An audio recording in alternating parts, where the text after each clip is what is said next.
ইলহাম মাদ্রাসায় পড়াশোনা করে আলেম হতে চাইল। গ্রামের ছোট্ট সেই ছেলেটি এখন বড় শহরে গিয়েছে। কঠিন পরীক্ষায় উত্তীর্ণ হয়ে সে হাদিস, ফিকহ, তাফসির, আরবি ভাষা ইত্যাদি বিষয়ে শিক্ষা গ্রহণ করে। একদিন তার শিক্ষক বললেন, ইলহাম, তোমার মায়ের জন্য বেশি দোয়া করো, কারণ তার দোয়া তোমার এই শিক্ষার সোপান। ইলহাম চোখে জল নিয়ে বলল, মা আমার জীবনের প্রথম শিক্ষক।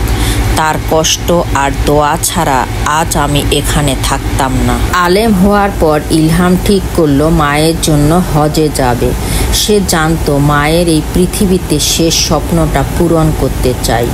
হজের আগে সে গ্রামের মসজিদে খুতবা দিল, যেখানে বলল, আমি মার জন্য হজ করব, যেন সে জান্নাতের বাগানে শান্তিতে থাকে। মক্কায় পৌঁছে ইলহাম কাবার সামনে দাঁড়িয়ে বলল, হে আল্লাহ, তুমি জানো আমার মা আমাকে এত কষ্টে মানুষ করেছেন। আজ আমি এখানে তার জন্য দোয়া করতে এসেছি। তাকে জান্নাতে সেরা স্থান দাও। তাওয়াফের সময় প্রতিটি চক্রে সে মায়ের নাম উচ্চারণ করলো। মিনায় শয়তানকে পাথর মারার সময় ভাবলো, আমি এখন সেই শয়তানকে তাড়িয়ে দিচ্ছি, যেটা আমার মা আমাকে তার থেকে বাঁচাতে চেয়েছিলেন। মদিনার মসজিদে নববীতে দাঁড়িয়ে ইলহাম তার মায়ের জন্য সালাম পাঠালো, হে রাসূলুল্লাহ, আমার মা তোমাকে অনেক ভালোবাসতেন, তার জন্য দোয়া করুন। মদিনার বাতাসে মনে হলো যেন মায়ের মৃদু হাসি শুনতে পাচ্ছে। হজ থেকে ফিরে ইলহাম গ্রামের ইমাম হলো। সে এখন শুধু কোরআন পড়ায় না, ধর্মীয় শিক্ষা দিয়ে গ্রামবাসীর জীবন পরিবর্তন করে। তার বক্তৃতায় সে বারবার বলে, মায়ের দোয়া ও ধৈর্য ছিল আমার জীবনের সেরা শক্তি।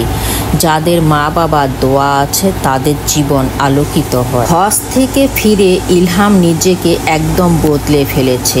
5 ওয়াক্ত নামাজ, ইলম, দাওয়া, কোরআন শিক্ষা সবই এখন তার জীবনের অঙ্গ।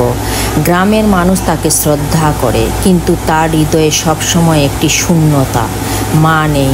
প্রতি রাতে তাহাজ্জুদের পর সে দোয়া করে, হে আল্লাহ, তুমি আমার মাকে কেমন রেখেছ? আমি একবার শুধু জানতে চাই তিনি কি হাসছেন।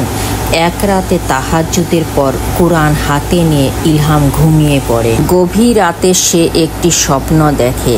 সে দেখে এক সুন্দর বাগান, চারপাশে ফুল, নদী, হালকা আলো। সে সামনে হাঁটছে। হঠাৎ একটি চেয়ারে এক নারীকে দেখে। সে চিনতে পারে না প্রথমে। হঠাৎ সেই নারী মুখ তুলে তাকায়, ইলহাম, আমার বাচ্চা, তুমি কি এসেছো?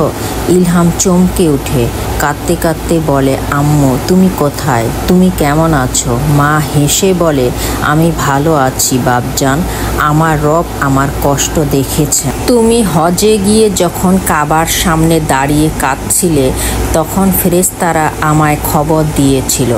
আমি তখন জানতাম আমার সন্তান আমাকে ভুলেনি। তুমি যখন কোরআনের আলো হাতে সমাজের অন্ধকারে প্রবেশ করো, আমার কবর আলোয় ভরে ওঠে। মা বললেন, ইলহাম, আমি জান্নাতের বাগানে আছি, আমি আর কষ্টে নেই, কিন্তু তুমি থেমো না। অন্য মায়েদের সন্তানদেরও কোরআনের আলো দাও। আল্লাহ তোমার সঙ্গে আছেন। আমি তোমাকে নিয়ে গর্ব করি। তুমি শুধু আমার না, তুমি উম্মাহর সন্তান। ইলহাম ঘুম ভেঙে কান্নায় ভেঙে পড়ে। সে সেজদায় পড়ে গিয়ে বলে, হে আল্লাহ, তুমি আমার মার সম্মান রক্ষা করেছ। আমি আমার জীবনের শেষ দিন পর্যন্ত তোমার রাস্তায় থাকব।